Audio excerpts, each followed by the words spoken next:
नमस्ते बच्चों। आज मैं आपको अंग्रेज़ों के न्यायिक प्रशासन के बारे में अपनी बात या अपना व्याख्यान देने जा रहा हूँ। अंग्रेज़ों के शासन से पूर्व भारत में मुग़लों का शासन था और यहाँ पर जो कानून व्यवस्था लागू थी वो शरीयत के अनुसार इस्लामिक कानून लागू थे और उसी के अनुसार सारे न्यायिक कार्य संपादित किए जाते थे।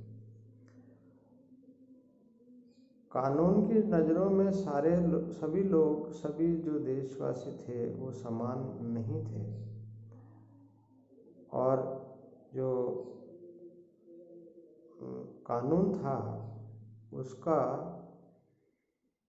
कोडिफिकेशन या उसका किसी प्रकार का कोई क्रमबद्ध रूप से उसको नहीं लागू किया गया था।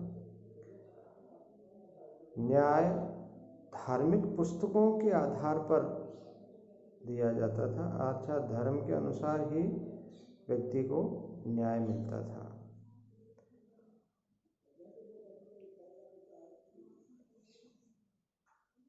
किसी भी व्यक्ति को राजा या उसके प्रतिनिधि द्वारा न्याय को जो भी उनके द्वारा निर्णय या न्याय दिया जाता था उसको स्वीकारना होता था। लेकिन जैसे ही अंग्रेज़ों ने भारत में शासन व्यवस्था की बागडोर संभाली तो उन्होंने भारत में अंग्रेजी कानून लागू किया।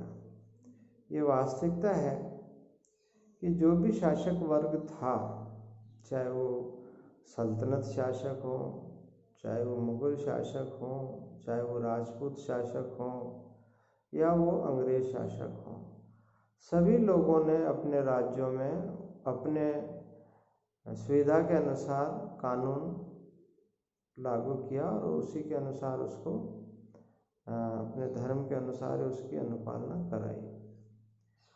अंग्रेज़ों के न्यायिक व्यवस्था का जो श्रेय जाता है वो वारेन हेस्टिंग को सर्वप्रथम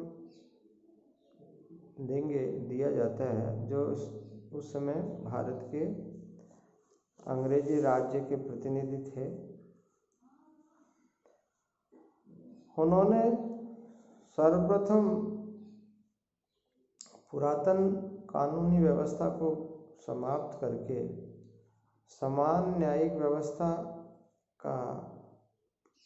की नींव डाली और इस कड़ी में उसने दिन प्रतिदिन की प्रक्रिया को अनुपालना के दृष्टिकोण से न्यायिक व्यवस्था लागू की और इस व्यवस्था के अनुसार उन्होंने दो तरह के न्यायालय बनाए, एक तो फौजदारी और एक दीवानी अदालत वाले। दीवानी अदालत में ज़मीन जायदाद संबंधित कार्रवाइयाँ देखी जाती थी और फौजदारी में मारपीट, हत्या, अगजनी, चोरी, उठाईगिरी वाले कार्य देखे जाते थे। जो नीचे का मतलब हायरार्कल रूप से यदि देखें तो जो निचला न्यायालय था वो मुफस्सिल दीवानी अदालत कहलाता था। यह दीवानी मामलातों का न्याय करता था और जो दूसरा दीवानी न्यायालय था, जो हायर कोर्ट के रूप में जिसे हम कह सकते हैं, वो था सदर दीवानी अदालत, जो कलकत्ता में स्थित था। इसी प्रकार से फौजदारी मामलों के जो कोर्ट होते थे वो निजामत अदालत के साथ साथ कहलाते थे और जो उच्च स्तर के फौजदारी मामलों के कोर्ट होते थे वो सदर निजामत अदालत कहलाते थे, जिसका मुख्यालय कलकत्ता में था।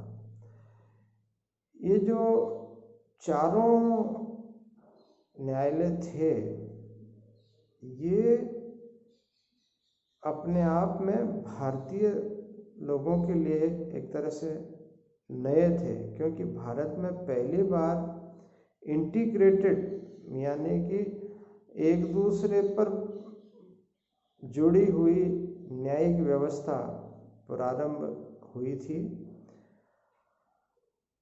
और निचली अदालत द्वारा दिए गए न्यायों को ऊंचे यानी कि उच्च स्तर पर उस न्याय को चैलेंज किया जा सकता था। तो ये व्यवस्था भारतीयों के लिए बहुत नई और अनूठी थी और ये सारा कार्यक्रम सर्वप्रथम वारेन हेस्टिंग के कार्यकाल में उन्हीं के मार्गदर्शन में ये सारा का सारा इसका खाका तैयार किया गया और भारतीयों को पहली बार एक क्रमबद्ध न्यायिक व्यवस्था को देखने का मौका मिला। इससे पूर्व में जितने भी न्याय थे वो राजे महाराजे के राज दरबारों में या मुगल बादशाहों के दरबारों में या निज़ाम के दरबार में संपादित होते थे और उसमें कई बार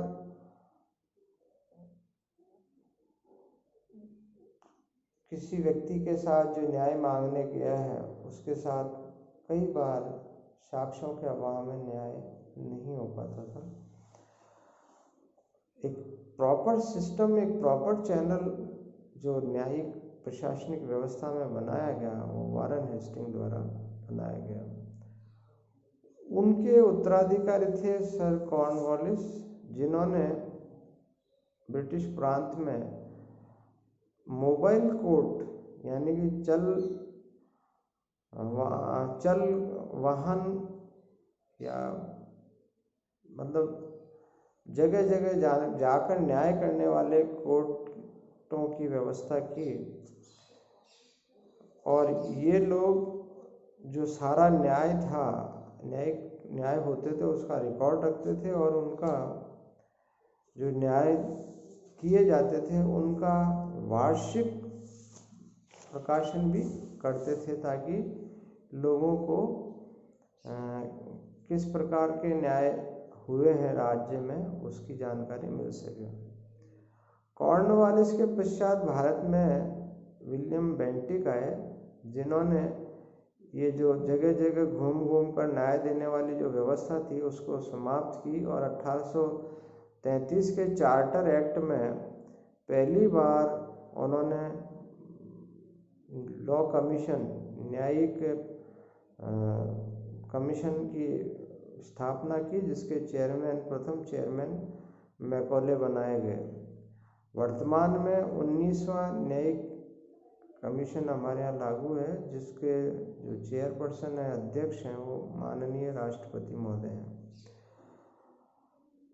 विलियम बेंटिक के कार्यकाल में कोडिफिकेशन ऑफ लॉ हुआ, मतलब न्यायों को क्रमबद्ध रूप से लिखा जाने लगा और उसी कड़ी में सिविल प्रोसीजर कोड CPC 1859 में, इंडियन पैनल कोड 1860 में और क्रिमिनल प्रोसीजर कोड 1861 में लागू किए। ये जो तीनों कोडिफिकेशन हुए या जिनका हम यूं का सरल भाषा में कहें तो जिनका एक तरह से विभाजन हुआ अलग अलग वो बाद में भारतीय न्याय व्यवस्था का आधार बना। लॉर्ड विलियम बेंटिक के पश्चात जो महत्वपूर्ण न्यायिक व्यवस्था हुई वो हुई लॉर्ड कैनिंग के कार्यकाल में। इन्होंने 1861 के अधिनियम से इंडियन हाई कोर्ट एक्ट पारित किए और उस एक्ट के तहत बॉम्बे, कलकत्ता और मद्रास में 3 हाई कोर्ट का निर्माण कराया गया और जो ब्रिटिश न्यायिक व्यवस्था थी उसको 2 सिद्धांतों पर इन्होंने अक्षरशः लागू करने का प्रयास किया, इक्वलिटी बिफोर द लॉ और रूल ऑफ लॉ।